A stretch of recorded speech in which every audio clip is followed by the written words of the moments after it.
Hello students, आज हम लोग देखेंगे एक बहुत ही important topic. It's rectangular components. ठीक है, rectangular components of A vector. So सबसे पहले देखेंगे rectangular components of A vector in a plane.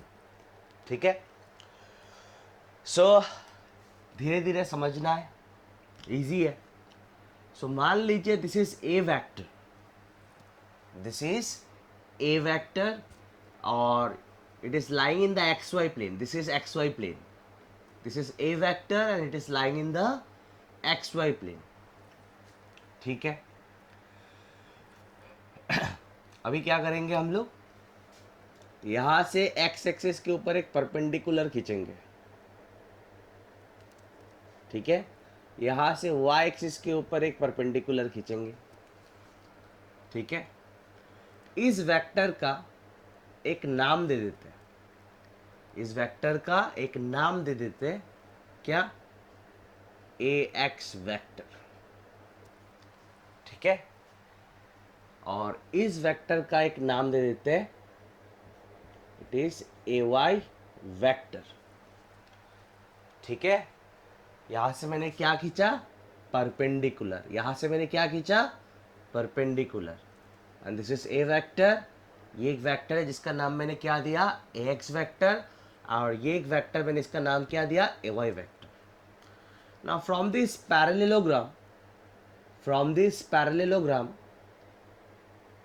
आप देख सकते हो कि X vector and A Y vector, X vector and A Y vector are adjacent sides, और उसी पॉइंट से ये है diagonal. So from parallelogram law of vector addition, from parallelogram law of vector addition easily आप बोल सकते हो। सो मैं थोड़ा लिख लेता हूँ। सो फ्रॉम पैरेललोग्राम लॉ, पैरेललोग्राम को शॉर्ट में ऐसे लिख सकते हैं, from parallelogram law of vector addition we can write a vector is the resultant of this vector and this vector.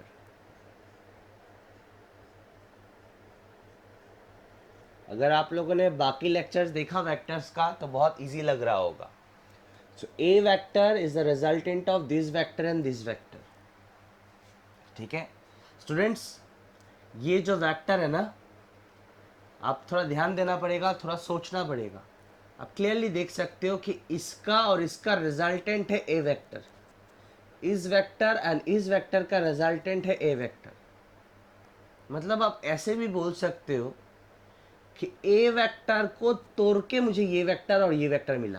A vector को तोड़ के, ए वेक्टर को ब्रेक करके मुझे this vector and this vector मिला। ठीक है, तो स्टूडेंट्स इसको हम लोग कहेंगे, ये जो एक्स वेक्टर है इसको हम लोग कहेंगे कंपोनेंट ऑफ ए वेक्टर। थोड़ा ध्यान से सुनना है, component of A vector along X axis, और इसको हम लोग बोलेंगे component of A vector along Y axis. और एक बार students, what is this? It's component of A vector along X axis, and what is this? Component of A vector along Y axis.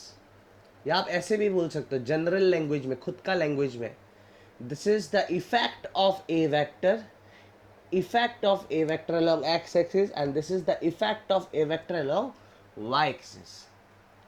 ये हम लोग को याद रखना है। ठीक है, this is component of A vector along x axis and this is component of a vector along y axis. ठीक है, ए वेक्टर कहाँ पे है?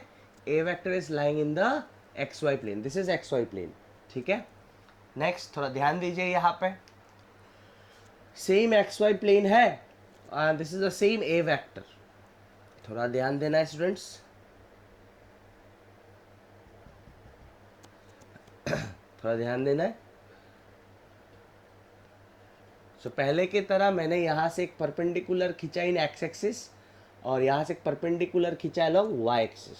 ठीक है, कोई प्रॉब्लम यहाँ तक नहीं? ध्यान दीजिए, ये एक वेक्टर है, प्लीज कॉन्सेंट्रेट। ये एक वेक्टर है, एक्स वेक्टर। अगर मैं पूछूंगा एक्स वेक्टर का मैग्नीट्यूड क्या है, एक्स वेक्टर का मैग्नीट्यूड क्या है, तो आप बोल सकते हो it's a x. X vector का मैग्नीट्यूड क्या है? It's a x. अगर मैं पूछूं इस वेक्टर का डायरेक्शन क्या है, आप बोलेंगे positive direction of X axis. What is the direction of this vector, आप बोलेंगे positive direction of X axis. तो एक्स वेक्टर का मैग्नीट्यूड तो मैंने लिख दिया, अभी क्या लिखना है बाकी है, डायरेक्शन। डायरेक्शन क्या समझाना है, positive direction of X axis. अब positive direction of X axis तो आई कैप देने से हो जाता है।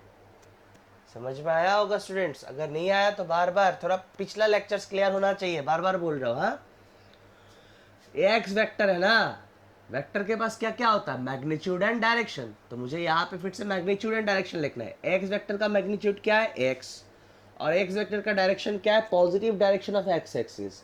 तो positive direction of X axis कैसे हम लोग लिखते हैं, आई कैप, पहले पढ़ाया मैंने, आया ना तो समझ में आया होगा ना। नेक्स्ट दिस, ये है ए वाई वेक्टर। वेक्टर के पास क्या क्या होता है sir, magnitude and direction, magnitude and direction. तो ए वाई वेक्टर का मैग्नीट्यूड क्या है, ए वाई वेक्टर का मैग्नीट्यूड क्या है, ए वाई वेक्टर का डायरेक्शन क्या है sir, it is along positive direction of Y axis, it is along positive direction of Y axis. Positive direction of Y axis कैसे समझाते हैं हम लोग, जे कैप। तो हो गया, क्या इसमें और इसमें कोई डिफरेंस है, नहीं। मैग्नीट्यूड क्या है, ए वाई, मैग्नीट्यूड क्या है, ए वाई। डायरेक्शन क्या है, positive direction of Y axis, direction क्या है, जे कैप मतलब positive direction of Y axis. तो पहले की तरह हम लोग लिख सकते हैं from parallelogram law of vector addition कि A vector is the vector addition of this vector and this vector, या आप बोल सकते हो A vector is the resultant of this vector and this vector। ठीक है, और स्टूडेंट इसको क्या कहते हैं, आपको ये लिख के रखना है, आपको ये लिख के रखना है कॉपी में, ठीक है। What is this, it is component of A vector, या रेक्टेंगुलर कंपोनेंट भी बोल सकते हो ज़्यादा मतलब precisely. What is this, it's component of A vector along x-axis। What is this? It's component of a vector along y-axis। ठीक है, समझ में आया होगा, कोई प्रॉब्लम यहाँ तक नहीं, यहाँ तक ठीक है स्टूडेंट्स। अभी मान लेते हैं कि हम लोग को a वेक्टर दिया हुआ है, पूरा ध्यान देना है। हाँ, हम लोग को a वेक्टर दिया हुआ है, we know everything about a vector, मतलब ए वेक्टर का मैग्नीट्यूड दिया हुआ है और ए वेक्टर का डायरेक्शन भी दिया हुआ है। मतलब डायरेक्शन कैसे दिया हुआ है सर, थीटा तो दिया हुआ है। मतलब मान लेते दिस ए वेक्टर, मतलब ये लेंथ हमको पता है, लेंथ पता है मतलब क्या पता है, मैग्नीट्यूड पता है। लेंथ पता है मतलब क्या पता है, मैग्नीट्यूड पता है। और ये थीटा पता है मतलब डायरेक्शन पता है। सब अगर मैं आपको पूछूं what is the direction of A vector, तो आप बोलेंगे sir A vector is making angle theta, A vector is making angle theta with X axis incline towards Y. मतलब ए वेक्टर एक्स एक्सिस के साथ थीटा एंगल बनाया हुआ है और ए वेक्टर किस ओर इंक्लाइन किया हुआ है, Y axis, positive Y axis की ओर इंक्लाइन किया हुआ है। तो बेसिकली इतना बात ना करके हम लोग ऐसे बोल सकते हैं कि we know everything about A vector, we know everything about A vector, its magnitude, that is length and its direction. अभी अगर ए वेक्टर मुझे पता है and A vector is lying in the X Y plane, A vector is lying in the X Y plane, अभी question क्या है कि A vector का कंपोनेंट्स निकालिए, to find the components of A vector along X axis and Y axis, ये मुझे निकालना है। And we know everything about A vector, we know everything about A vector, tension लेने का कोई बात नहीं है। इसके बाद एक छोटा सा एग्जांपल करेंगे, क्लियर हो जाएगा। सो स्टूडेंट्स, यहाँ से हम लोग क्या करेंगे, एक परपेंडिकुलर खींचेंगे और एक परपेंडिकुलर खींचेंगे। एक परपेंडिकुलर खींचा एक्स एक्सिस के ऊपर, एक परपेंडिकुलर खींचा वाई एक्सिस के ऊपर। So students, this is the component, this is the component of A vector along X axis जो मुझे निकालना है, and this is the component of A vector along Y axis, वो भी मुझे निकालना है।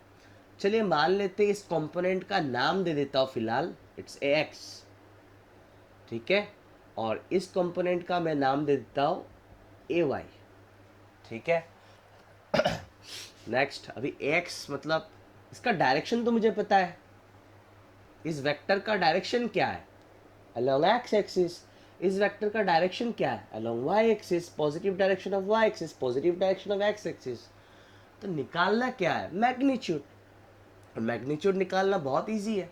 सो यहाँ पे देखिए आप, cos थीटा इक्वल्स टू क्या है students, cos theta equals to base by hypotenuse. Base is this, जो मुझे निकालना है, जिसका नाम मैंने x दिया था। Hypotenuse is this. सो ये लेंथ कितना है स्टूडेंट्स, हाइपोटेन्यूज तो एक लेंथ है, ये लेंथ क्या है, a। सो इम्प्लाइज ax क्या हुआ, a cos थीटा। तो निकल के आ गया मेरा। तो अभी मैं अगर बोलूँ, अच्छा ठीक है, थोड़ी देर बाद बोलता हूँ, हाँ लास्ट में एक साथ बोलूँगा आंसर अच्छी तरह से। सो स्टूडेंट्स, अभी मुझे ये वाला का मैग्नीट्यूड निकालना है, जिसका नाम मैंने क्या दिया था, ए वाई। तो sine theta equals to, sine theta equals to क्या होता है, परपेंडिकुलर बाय हाइपोटेन्यूज। अगर ये ए वाई है तो ये लेंथ क्या है, A Y. If this length is A Y then this length is also A Y. तो sine theta equals to perpendicular, angle का opposite side is perpendicular by hypotenuse. Hypotenuse क्या है, A. implies ay equals to a sin theta, ay equals to a sin theta. तो students एक बार मैं recall करूंगा। मुझे ए वेक्टर दिया हुआ था और ये भी दिया हुआ था कि ए वेक्टर ने एक्स एक्सिस के साथ एंगल बनाया हुआ है थीटा। मुझे ए वेक्टर का ये दोनों रेक्टेंगुलर कंपोनेंट्स निकालना है, और ये भी मुझे दिया हुआ था कि A vector is lying in the X Y plane. मुझे ए वेक्टर का ये दोनों रेक्टेंगुलर कंपोनेंट्स निकालना है। तो ये इसका ये जो रेक्टेंगुलर कंपोनेंट है कितना आया, आप बोलेंगे A cos theta, direction positive direction of X axis. और ये वाला जो रेक्टेंगुलर कंपोनेंट आया वो कितना आया, it's A sine theta, direction positive direction of Y axis. ठीक है students, what is this, what is this, what is this, what is this, it's rectangular component of a vector along positive direction of x axis. What is this, what is this, what is this, this rectangular component of a vector along positive direction of y axis. ठीक है students, हम लोग problem solve करेंगे और clear होता रहेगा। तो यहाँ पे हम लोगों ने क्या देखा कि अगर एक वेक्टर दिया हुआ रहता है, एक वेक्टर के बारे में सारा इंफॉर्मेशन दिया हुआ रहता है, तो हम लोग उसका रेक्टेंगुलर कंपोनेंट्स कैसे निकालें। एक वेक्टर के बारे में अगर सब इंफॉर्मेशन दिया हुआ रहता है, तब हम लोग उनका, उस वेक्टर का रेक्टेंगुलर कंपोनेंट्स कैसे निकालें। ठीक है स्टूडेंट्स, एक छोटा सा एग्जांपल करेंगे और क्लियर हो जाएगा। स्टूडेंट्स, आप लोग ऐसे याद रख सकते हो कि वेक्टर ने जिस साइड के साथ एंगल बनाया, वेक्टर ने जिस साइड के साथ एंगल बनाया थीटा, उस ओर का कंपोनेंट, उस ओर का रेक्टेंगुलर कंपोनेंट होगा ए कॉस थीटा। ठीक है, और उसके ठीक परपेंडिकुलर डायरेक्शन में कंपोनेंट, उसके ठीक परपेंडिकुलर डायरेक्शन में कंपोनेंट होगा ए साइन थीटा। ठीक है, मतलब टेंशन नहीं लेना है कि ये सब सभी को पता होता है। ठीक है ना, ये सब सभी को पता होता है, प्रैक्टिस करते रहेंगे सब क्लियर होता रहेगा। ऐसा नहीं कि वेक्टर्स ख़त्म होगा उसके बाद और वेक्टर्स हम लोग यूज़ नहीं करेंगे। वेक्टर्स पर इसलिए रहे क्योंकि वो बार बार यूज़ होता रहेगा, तो सब क्लियर हो जाएगा। तो मैंने क्या बोला, वेक्टर ने जिस साइड के साथ एंगल बनाया, मतलब ये एंगल हम लोग को पता है मान लीजिए, तो इस साइड में रेक्टेंगुलर कंपोनेंट क्या होगा ए वेक्टर का, इट्स ए कॉस थीटा। ठीक है, और उसके परपेंडिकुलर डायरेक्शन में, मतलब ये अगर ए कॉस थीटा है तो इसके परपेंडिकुलर डायरेक्शन में रेक्टेंगुलर कंपोनेंट क्या होगा, ए साइन थीटा। तो टेंशन लेने वाला कोई बात नहीं है, प्रैक्टिस करेंगे सब क्लियर हो जाएगा। यहाँ पे देखिए, सो एक एग्जांपल सॉल्व करते हैं। मान लीजिए एक फोर्स दिया हुआ है, एक फोर्स दिया हुआ है 5 न्यूटन। एक फोर्स दिया हुआ है 5 न्यूटन, और मुझे बोला, और क्या बोला कि force is lying in the X Y plane, force is lying in the xy plane, the force vector is lying in the xy plane, and it is making angle 37 degree with the direction of positive direction of x axis, and it is inclined towards y axis. ठीक है, तो force के बारे में मुझे सब जानकारी है.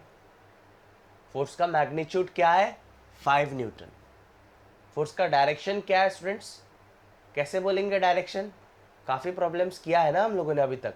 फोर्स का डायरेक्शन क्या है? तो बोलेंगे फोर्स एक्स एक्सिस के साथ 37 डिग्री एंगल बनाया हुआ है, और इंक्लाइंड किस ओर है? वाई एक्सिस की ओर. इंक्लाइंड किस ओर है? इंक्लाइंड किस ओर है? वाई एक्सिस की ओर. ठीक है, अभी मुझे क्या बोला गया कि फोर्स का रेक्टेंगुलर कंपोनेंट्स निकालना है along X axis and Y axis. To find the rectangular components of this force along x-axis and along y-axis. It's very easy. It's very easy.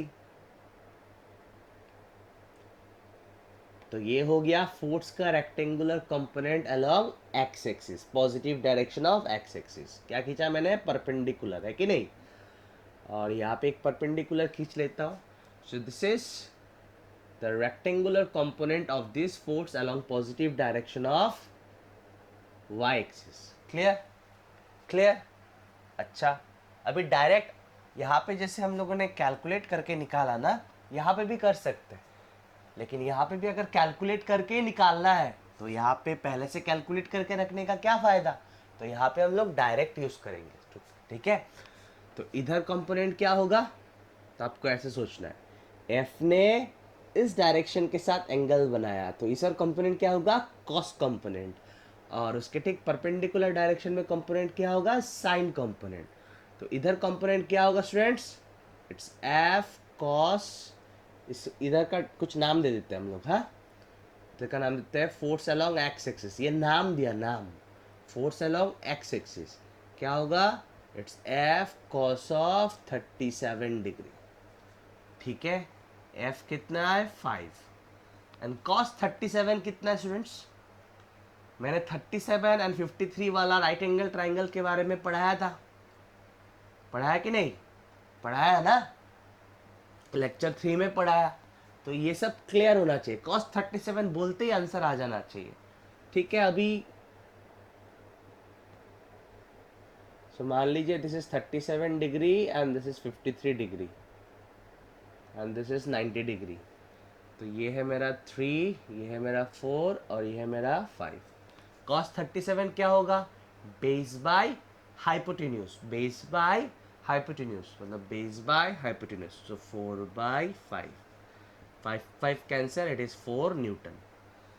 आ गया फोर्स का, गिवन फोर्स का rectangular component along X axis. ठीक है, और इसी force का rectangular component along Y axis निकालना है. क्या होगा? एफ वाई नाम दिया, it is equals to F sine 37 degree. ठीक है, it is equals to 5 sine 37. Sign 37 क्या होगा? Sine 37 perpendicular by hypotenuse. so this is perpendicular and this is hypotenuse. 3/5. 3/5. 5 cancel, it is 3 newton. हो गया, solve हो गया. तो इस गिवन फोर्स का rectangular component along X axis क्या है? 4 न्यूटन. गिवन कंपोनेंट का rectangular component along Y axis क्या है? 3 न्यूटन. ठीक है, समझ में आया आपको? तो वो वाला एंगल वाला बात जो अभी बोला था, और एक बार थोड़ा ट्राई कर लेते हैं. मान लीजिए this two axes are perpendicular to each other. मैं एक्स वाई नाम ही नहीं दूंगा, एक्स वाई नाम हो जरूरी नहीं है. और मान लीजिए ये कोई एक फोर्स वेक्टर है. ठीक है, this is a force vector and this two axes are perpendicular to each other. मान लीजिए ये एंगल है अल्फा. ये एंगल क्या है? अल्फा. तो यहाँ से एक परपेंडिकुलर इस एक्सिस में और यहाँ से एक परपेंडिकुलर इस एक्सिस में. तो if this is F, if this is F vector, तो ये इधर कंपोनेंट क्या होगा और इधर कंपोनेंट क्या होगा? क्या सिखाया मैंने? जिस साइड के साथ एंगल आपको पता है उस और कंपोनेंट क्या? कॉस। तो मतलब इधर कंपोनेंट क्या है, बोलिए आप? इधर कंपोनेंट क्या है? इधर कंपोनेंट क्या है? It's F cos of alpha. ये सब स्टूडेंट्स आना ही चाहिए, ये सब एबीसीडी है फिजिक्स का, ठीक है ना? एबीसीडी, बिना एबीसीडी जाने हम लोग पढ़ सकते हैं क्या? नहीं। सिमिलरली ये सब फिजिक्स का एबीसीडी है, फिजिक्स का एबीसीडी है ये सब। सो एफ वेक्टर ने इस सेट के साथ एंगल जो बनाया वो एंगल पता है, तो इस और कंपोनेंट क्या होगा? F cos alpha. और उसके ठीक परपेंडिकुलर डायरेक्शन इधर कंपोनेंट क्या है? F sine alpha. ठीक है? कोई प्रॉब्लम? कोई प्रॉब्लम नहीं होना चाहिए, नहीं होना चाहिए। और एक देखिए, और देखिए, और प्रैक्टिस करते हैं। मान लेते हैं ये एक एक्सिस है, ये एक एक्सिस है, and this two axes are again perpendicular to each other. This two axes are again perpendicular to each other.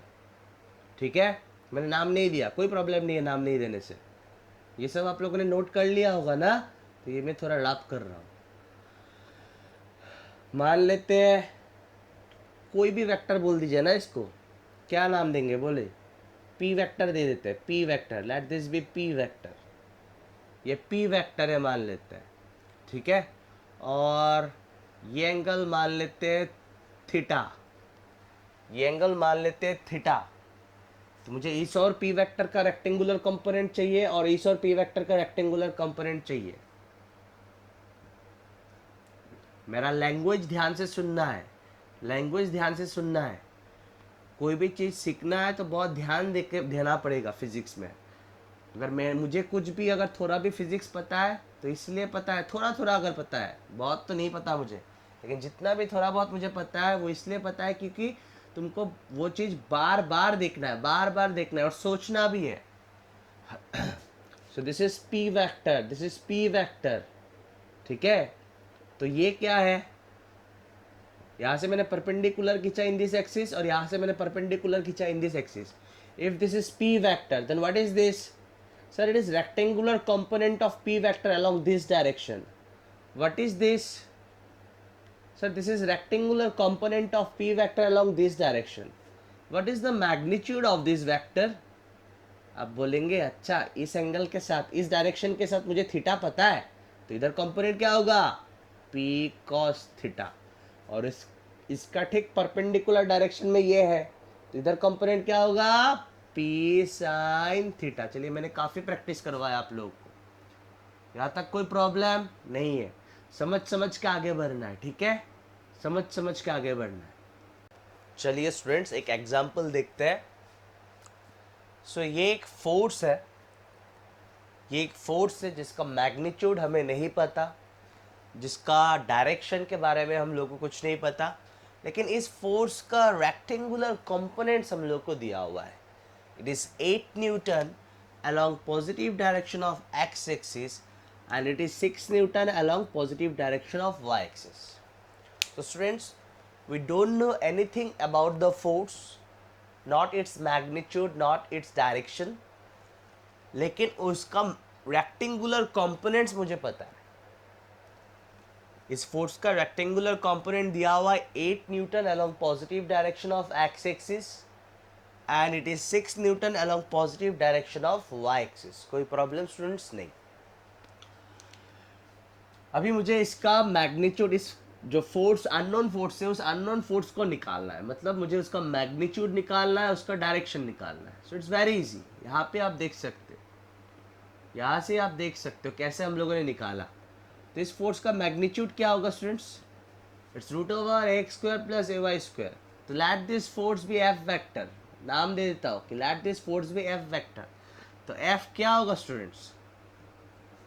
क्या होगा? It's root over x square plus A Y square, मतलब root over component of this force along X square plus component of this force along Y square.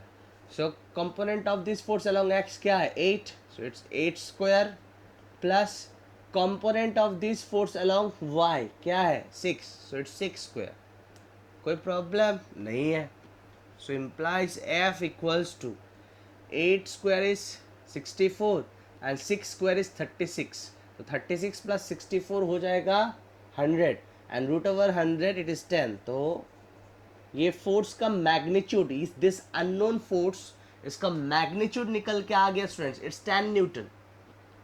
लेकिन force है, it is a vector, तो magnitude निकालना is not enough, मुझे direction भी चाहिए. तो मान लेते हैं this angle be theta, this angle be theta.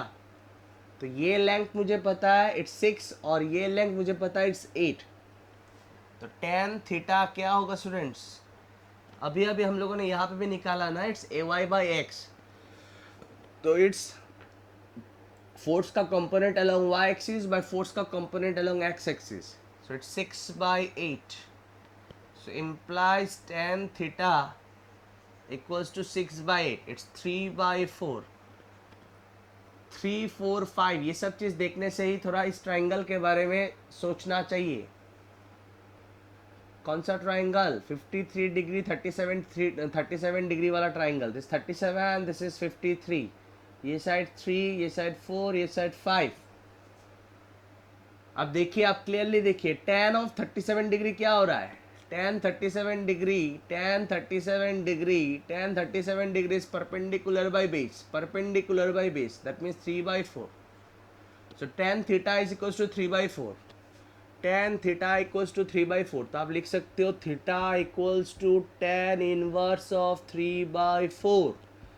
Implies theta tan inverse of 3/4. इसको दिमाग को क्या पूछना है, tan इनवर्स ऑफ 3/4 मतलब क्या मुझे पता है कि tan ऑफ कितना डिग्री 3/4 होता है, tan ऑफ कितना डिग्री 3/4 होता है. तो दिमाग बोलेगा हाँ मुझे पता है tan ऑफ 37 डिग्री 3/4 होता है. तो वो लिख दो, खत्म, वही आंसर है. tan ऑफ कितना डिग्री 3/4 होता है, tan ऑफ 37 डिग्री 3/4 होता है, तो थीटा इज 37. तो आंसर हो गया मेरा. क्या अननोन फोर्स, क्या अननोन फोर्स के बारे में बोलिए, आप बोल देंगे अननोन फोर्स का मैग्नीट्यूड है 10 न्यूटन, और अननोन फोर्स जो है वो एक्स एक्सिस के साथ, वाई एक्सिस के और 37 डिग्री एंगल बनाया हुआ है.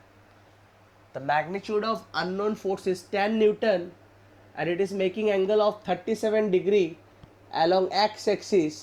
It is making angle 37 degree with x axis inclined towards y axis. Clear students? बहुत ज़्यादा मन लगा के देखना है, थोड़ा रिपीटेडली देखना है, जिससे कि पूरा क्लियर हो जाए स्टूडेंट्स. और एक चीज़ देखते हैं. तो ये चीज़ हम लोगों ने ऑलरेडी देखा स्टूडेंट्स कि दिस इज ए वेक्टर, यहाँ से परपेंडिकुलर खिंचा अलोंग एक्स एक्सिस एंड यहाँ से परपेंडिकुलर खिंचा along Y axis. This is, मान लेते हैं this is x I cap. ये लेंथ कितना है स्टूडेंट्स, इट्स ए एक्स, और ये लेंथ कितना है, इट्स ए वाई. तो हम लोग को पता है, हम लोगों ने ये सब चीज़ एक्सप्लेन ऑलरेडी मैंने कर दिया. It is A x I cap plus A y j cap, ऐसे लिख सकते हैं, है कि नहीं स्टूडेंट्स. यस. अभी यहाँ पे आ जाइए. अगर यहाँ तक क्लियर है आप लोगों का, सब कुछ क्लियर करके अभी यहाँ पे आना है. दिस इज एक्स वेक्टर, और इस पॉइंट का coordinate, this is x vector which is lying in this x Y plane. इस पॉइंट का कोऑर्डिनेट दिया हुआ है 5,3. इस पॉइंट का कोऑर्डिनेट दिया हुआ है 5,3. मतलब स्टूडेंट्स कोऑर्डिनेट 5,3 मतलब क्या है, मतलब this length is 5, this length is 5. हाँ या ना. ये कोऑर्डिनेट तो आप लोगों को पता है ना बेसिक्स. ये 5,3 मतलब ये कितना है, यहाँ से अगर मैं परपेंडिकुलर खींचूँ तो ये कितना है 5. तो अगर ये लेंथ है 5, ये लेंथ है 5, और डायरेक्शन क्या है अलग एक्स एक्सिस. तो अगर मैं इसको वेक्टर बना दूँ, डायरेक्शन क्या है एक्स एक्सिस, उसको अगर मैं वेक्टर बना दूँ तो डायरेक्शन एक्स एक्सिस का डायरेक्शन क्या होता है, I cap. Similarly y coordinate is 3, यहाँ से परपेंडिकुलर खींचा मतलब ये लेंथ कितना है 3, ये लेंथ कितना है 3, तो 3, और इसको मैंने एक वेक्टर नाम दे दिया. तो ये डायरेक्शन क्या है along y axis, magnitude is 3, direction क्या है along y axis. y axis का डायरेक्शन कैसे देते हैं, जे कैप. तो क्लियरली आप देख सकते हो in this parallelogram x vector is equals to 5i cap plus 3j cap. x vector equals to 5i cap plus 3j cap. ये तो मैंने यहाँ पे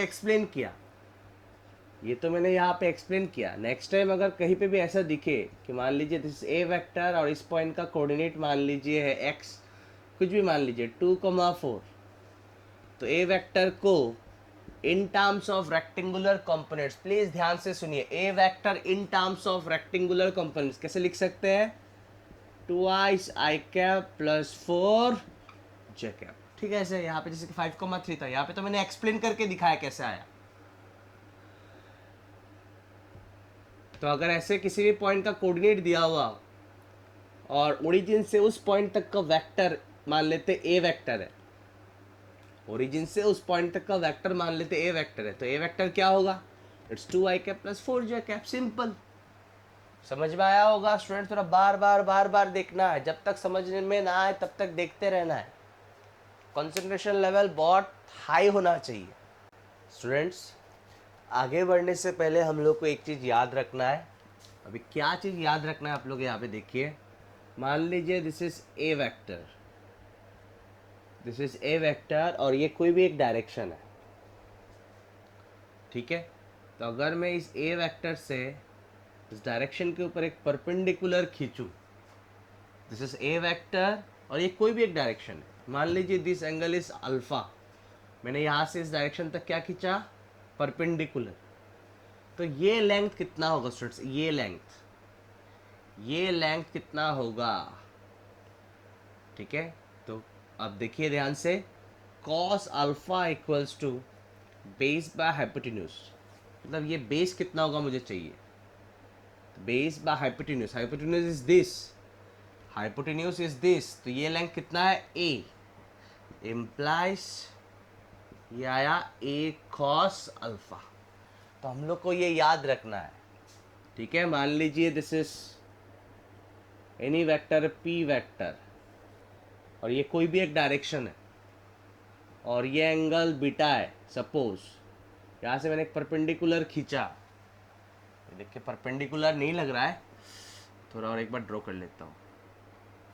मान लीजिए मैंने परपेंडिकुलर खींचा, तो ये लेंथ कितना होगा? ये वाला length it's p cos of beta.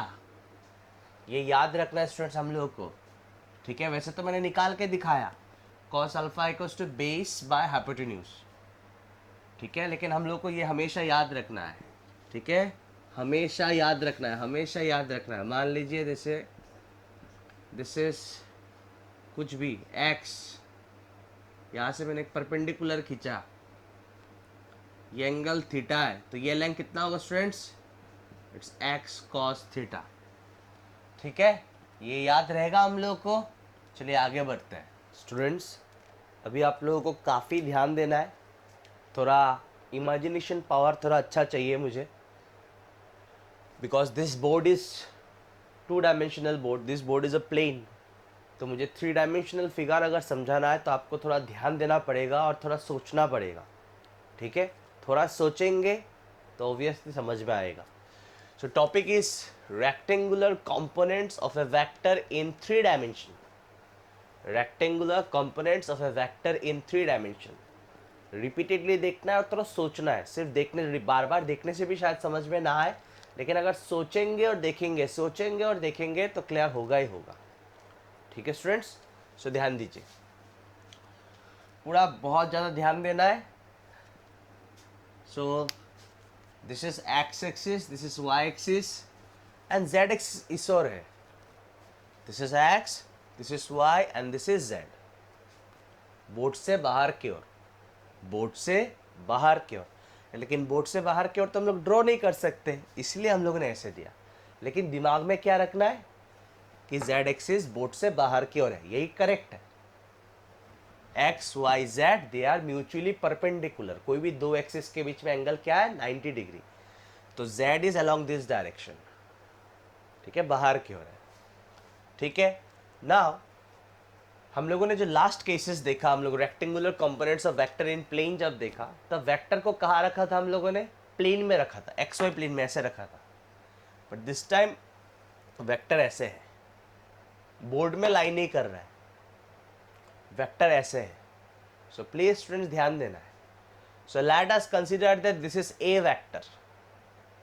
ठीक है, मेरा जो हाथ है देख सकते हो आप, ये ना एक्स वाई प्लेन में है, ना वाई जेड प्लेन में है, ना एक्स जेड प्लेन में है। ठीक है, this is my A vector.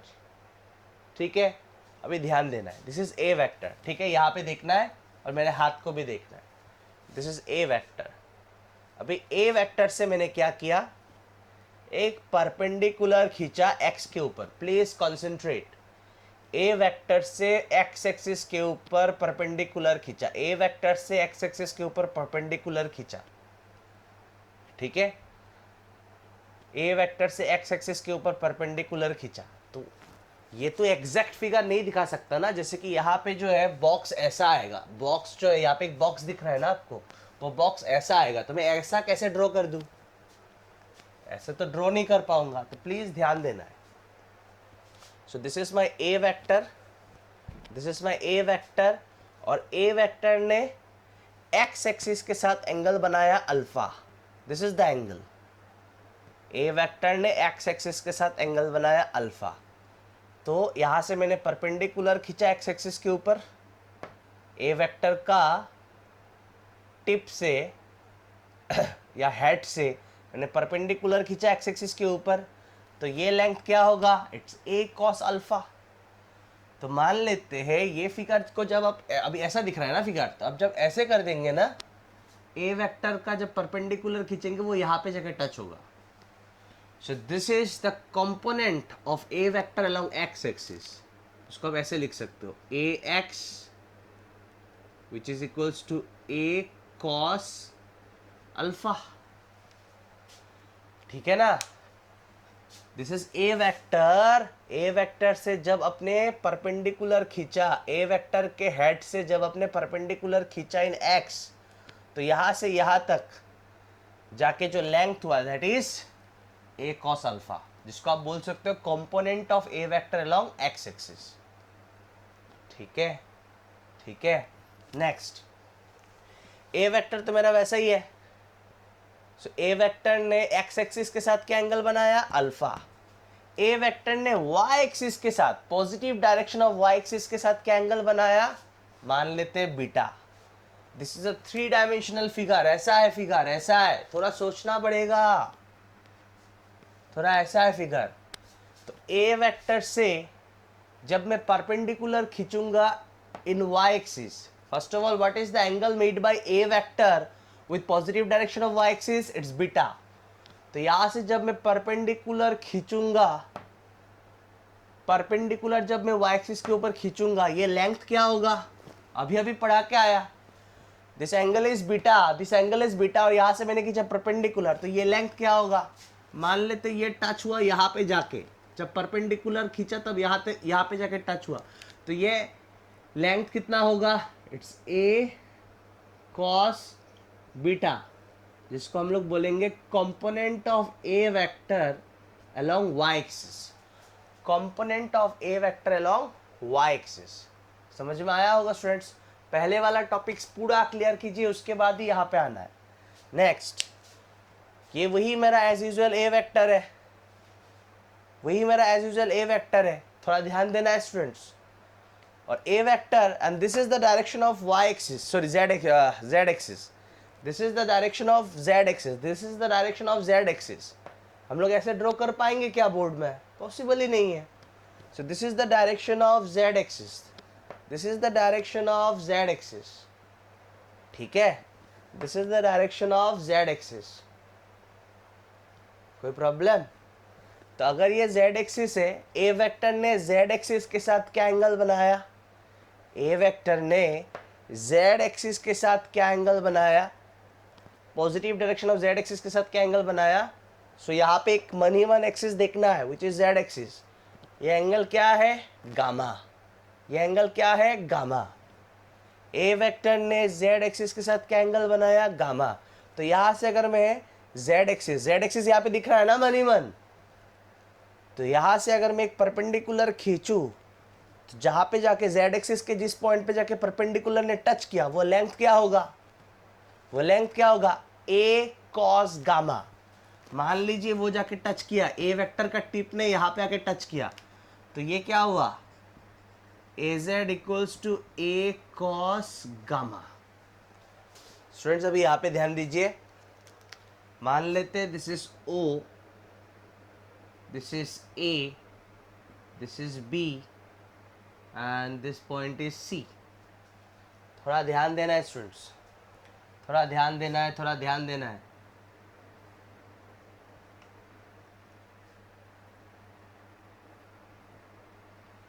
आप लोगों ने polygon law of vector addition तो पढ़ा, मैंने पढ़ाया। Polygon law of vector addition तो पढ़ा ना आप लोगों ने, तो ध्यान दीजिए, समझ में आ जाएगा। तो ध्यान देखिए, ओ ए वेक्टर दिख रहा है, ओ ए वेक्टर दिख रहा है, लिख दिया मैंने O A vector, plus A B vector, same order में है ना, O A B, O A B same order में है, तो plus A B plus B C, तो फिर से सेम ऑर्डर हुआ, O A B B C same order है कि नहीं। आप सोचेंगे सर वो तो एक ही प्लेन में था, जरूरी नहीं है। Polygon law of vector addition, ऐसा जरूरी नहीं कि हर एक वेक्टर एक ही प्लेन में होना पड़ेगा, वो अलग अलग प्लेन में रहने से भी कुछ प्रॉब्लम नहीं है। तो ध्यान से देखिए, this is O E then A B then B C, same order में है ना, O A B B C, O A B B C. इसका रिजल्टेंट क्या होगा, इनिशियल पॉइंट से फाइनल पॉइंट तक, इनिशियल पॉइंट से फाइनल पॉइंट तक जो उल्टा ऑर्डर में होगा, ओ ए बी बी सी सी ओ, ऐसा थोड़ी ना है, ओ ए बी बी सी। अगर सी ओ होता, सी से ओ की ओर होता तो उल्टा मतलब सेम ऑर्डर हो जाता, ओ ए बी बी सी सी ओ, तो सेम ऑर्डर हो जाता। लेकिन यहाँ पे ओ सी है, उल्टा ऑर्डर में है, उल्टा ऑर्डर, ऑपोजिट ऑर्डर में है, ओ ए बी बी सी, उसके बाद सी ओ में नहीं है, ओ सी है, तो उल्टा ऑर्डर हुआ ना। तो उल्टा ऑर्डर में जो होता है वो क्या होता है, रिजल्टेंट। तो it is equals to O C vector, it is equals to O C vector. ध्यान देना है, ध्यान देना है, ओ ए बी बी सी, थोड़ा ध्यान दीजिए, ओ ए बी बी सी। चलिए मैं थोड़ा मार्कर से समझाने का कोशिश करता हूं। चलिए यहां पे देखिए, this is O A, this is A B, तो same order, O A B, O A B, उसके बाद आया बी सी, हुआ same order, O A B B C same order. समझ में आ रहा है, आया समझ में, O A B B C same order में है ना, ऐसे जाके ऐसे जाके ऐसे। अभी ऑपोजिट ऑर्डर में क्या है, ओ और ये क्या है, सी, दो ही हाथ है ना मेरा, ओ, ये ओ और ये वाला एंड है सी, ये वाला टॉप एंड सी। तो अगर मतलब पकड़ना मुश्किल हो रहा है, तो ये जो क्लोजिंग साइड होगा इन द ऑपोजिट ऑर्डर, ये ऐसे जाता तो सेम ऑर्डर होता, ऐसे ऐसे ऐसे ऐसे तो सेम ऑर्डर हो गया, लेकिन ऐसे ऐसे ऐसे और ऐसे, ये तो ऑपोजिट ऑर्डर हुआ, तो ये क्या हुआ, रिजल्टेंट। ओसी वेक्टर क्या हुआ, resultant. But OC vector is nothing but A vector, थोड़ा ध्यान देना है अभी, OC vector is nothing but A vector, OC vector is nothing but A vector.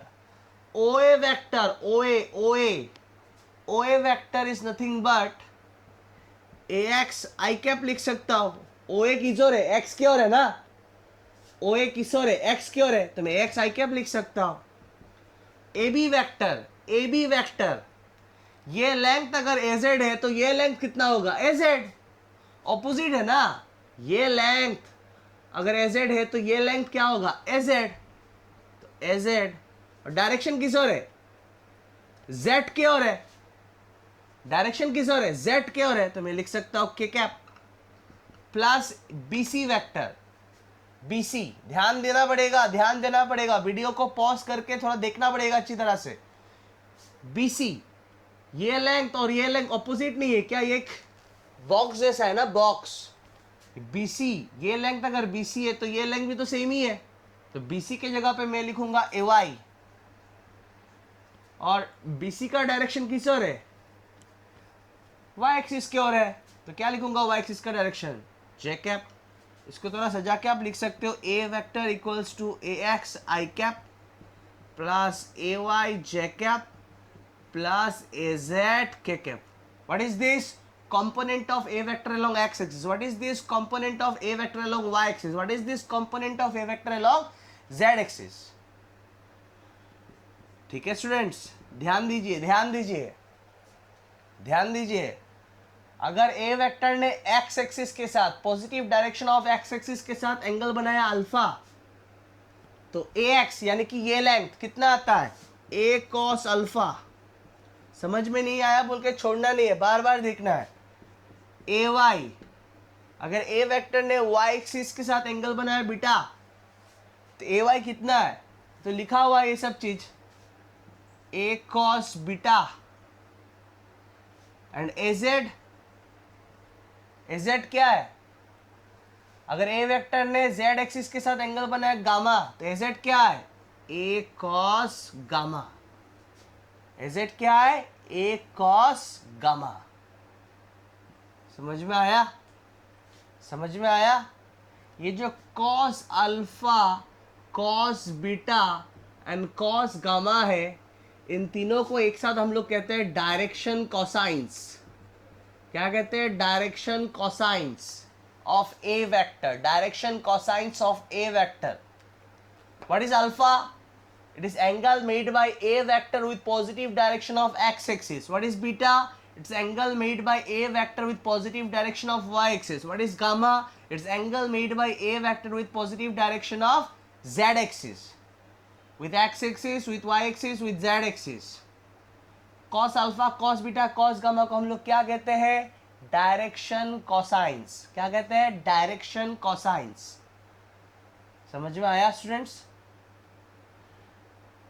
तो इम्पैशेंट नहीं होना है।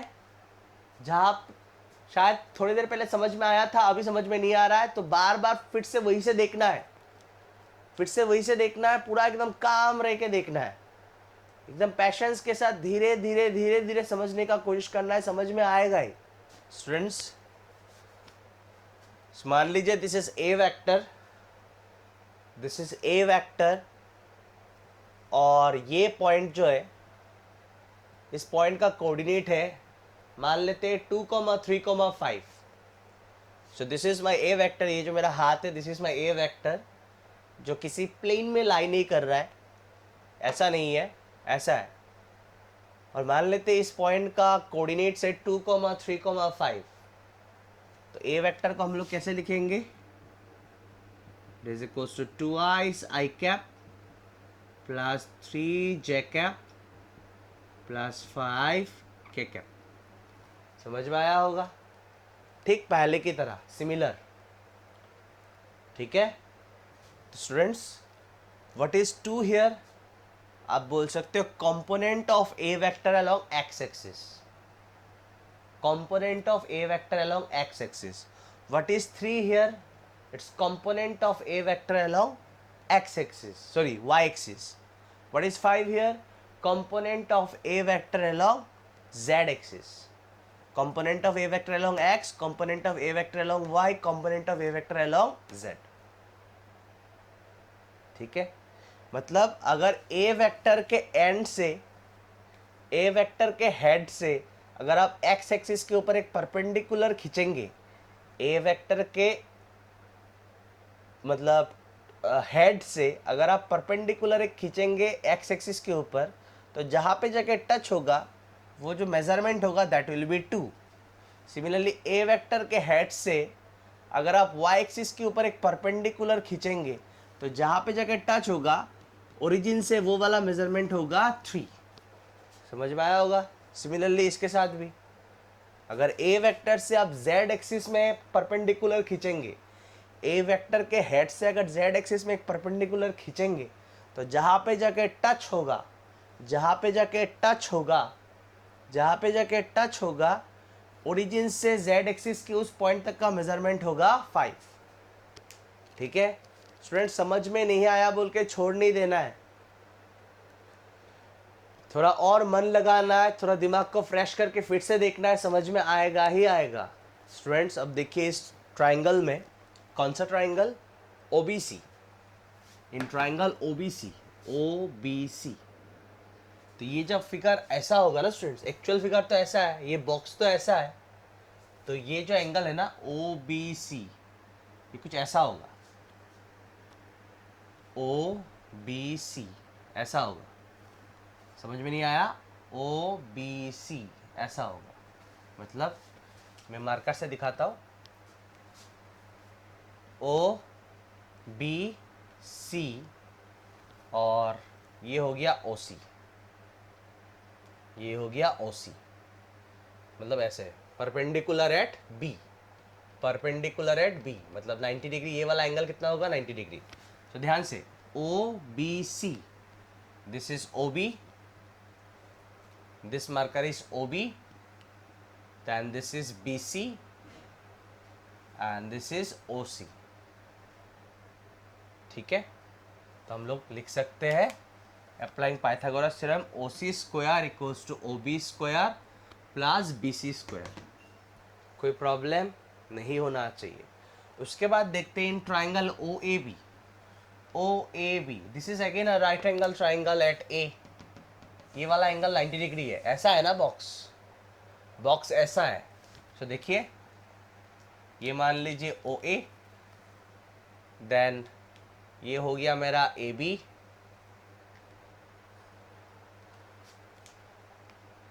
OA then AB, this is OB, OA AB then this is OB hypotenuse.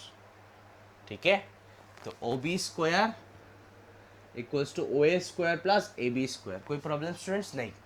उसके बाद मैंने किया ये OB स्क्वायर जो भी है यहाँ पे बिठा दिया, OB स्क्वायर जो भी है यहाँ पे बिठा दिया, तो OC square equals to OB square के जगह पे क्या लिखा, OA square plus AB square plus BC square, just इसके जगह पे ये वाला बिठा दिया।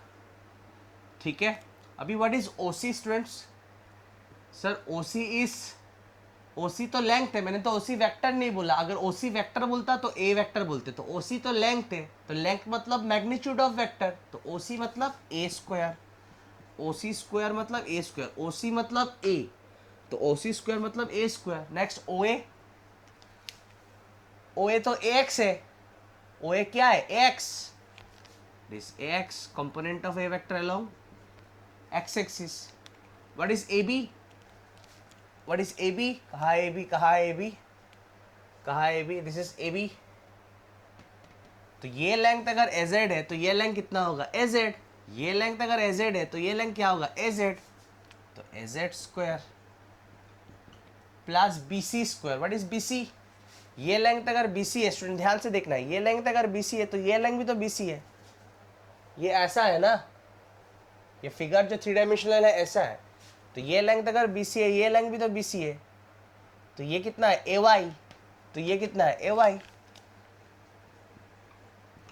सो implies A square equals to, थोड़ा सजा के लिखना है और कुछ नहीं, x square plus AY square plus AZ square, या A स्क्वायर अगर ना लिखूं मैं तो क्या हो जाएगा